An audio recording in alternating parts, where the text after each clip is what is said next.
Okay, so the whole reason why we move away from SOHCAHTOA and learn different definitions of trig functions like sine, cosine, tangent, and their reciprocals are for weird angles. And I define weird angles as angles that are not in between 0 and 90. So let's find the sine of the four quadrantal angles. So that's 0, pi over 2, pi, and 3 pi over 2. So let's start off with 0 radians, okay? So that that's going to look like this, just like kind of like the x-axis, okay?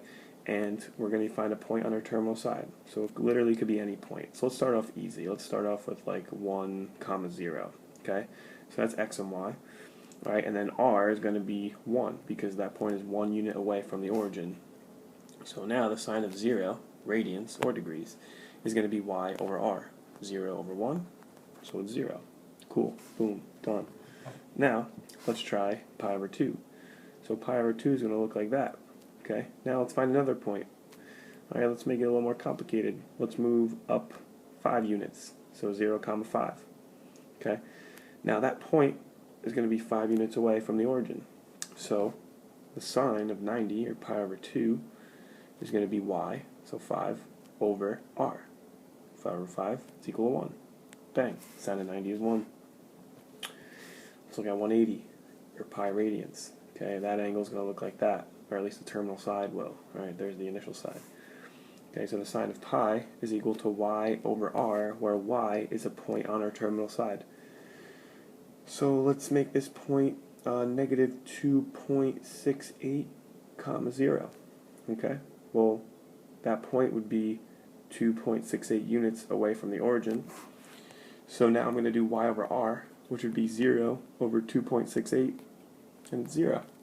So the sine of 180 is 0. Last but not least, 3 pi over 2, or 270. Alright, that angle would look something like that. Probably, it works. Alright, so let's go back to a simpler point, something like 0, negative 1. Okay, that's a point on the terminal side. It really could be any point with a negative y coordinate and 0 for an x coordinate. Alright, that point's going to be 1 unit away from the origin. So when I do the sine of 3 pi over 2, I'm going to do y over r, so negative 1 over 1, and I get negative 1. Alright, and here are my values for the sine of 0, 90, 180, and 270. Okay, let's try another problem where we find all 6 trig functions not given an angle, but given the point on our terminal side. So we know the point is 4, negative 3. Okay, so that's going to look, that angle is going to be somewhere in quadrant 3. Nope, I lied. That's going to be somewhere in quadrant 4 because x is positive and y is negative. Okay, so that's x and y. Now, to figure out what r is, I need to draw a perpendicular line to the x-axis. Okay, there's my reference angle. Alright, so if this was a right triangle, this length would be 4, that length would be 3. Alright, that's a Pythagorean triple. If you did the Pythagorean theorem, you'd get that this hypotenuse was 5. So that's going to be r. So I got x, y, and r. So now I'm simply going to plug all those values in to their definition. So the sine of theta is going to be y over r, negative 5 over 3. Which means the cosecant of theta is going to be the reciprocal, negative 5/3. Alright, and it makes sense that it's negative because we're in quadrant 4, where only cosine and secant would be positive. Therefore, sine is negative.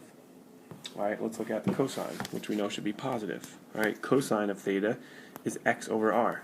So it's going to be 4/5. Alright, the secant of theta is going to be the reciprocal of that, 5/4.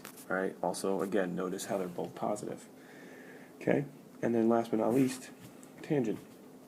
So tangent's y over x. We don't even need the hypotenuse for that. Okay, so that's going to be negative 3/4 is the tangent of theta, and then the cotangent of theta is going to be negative 4/3. Okay, now if I wanted to figure out what this angle is, what I would do is do one of the inverse functions. So let's just say I took this right here. If I did the sine inverse, make sure you do it of positive 3/5. Let's see what we would get. Alright, we get about 36.86 degrees. So let's just round up to around 37 degrees. Okay. Now, this question is not asking me to find theta, this is just extra. The reason why I did the positive ratio is because I wanted the angle to be in quadrant 1. So that means that's my reference angle. So since I know theta is in quadrant 4 because y is negative, then I could do 360 minus the reference angle, 37 degrees, and that's how I could figure out that my angle would be 323 degrees. Alright, so 323 should give you close to all these ratios. Not exactly because I rounded. Alright, one more problem similar to it. Now we're not given a point on our terminal side, but we're given the cosine of the angle. So it says the cosine of theta is negative 5/13, and the quadrant, it terminates in quadrant 2. Okay, so it's going to look like that. Alright, so this would be like x, this would be y, and this would be r. Alright, so this point is going to be, so cosine is adjacent over hypotenuse, or x over r. So this coordinate is going to be negative 5. Right, that's going to be 13. Okay, so y is going to be 12, and you get that by doing the Pythagorean theorem. Okay, so anytime you have a missing side in a right triangle, do the Pythagorean theorem. Okay, now we're going to run through these. Sine is going to be 12 over 13, just by doing y over r. Alright, and then cosecant would be the reciprocal of that, 13 over 12. These are both positive because this angle is in quadrant 2, where cosine's positive. Alright, if cosine was negative 5/13, then secant is negative 13/5.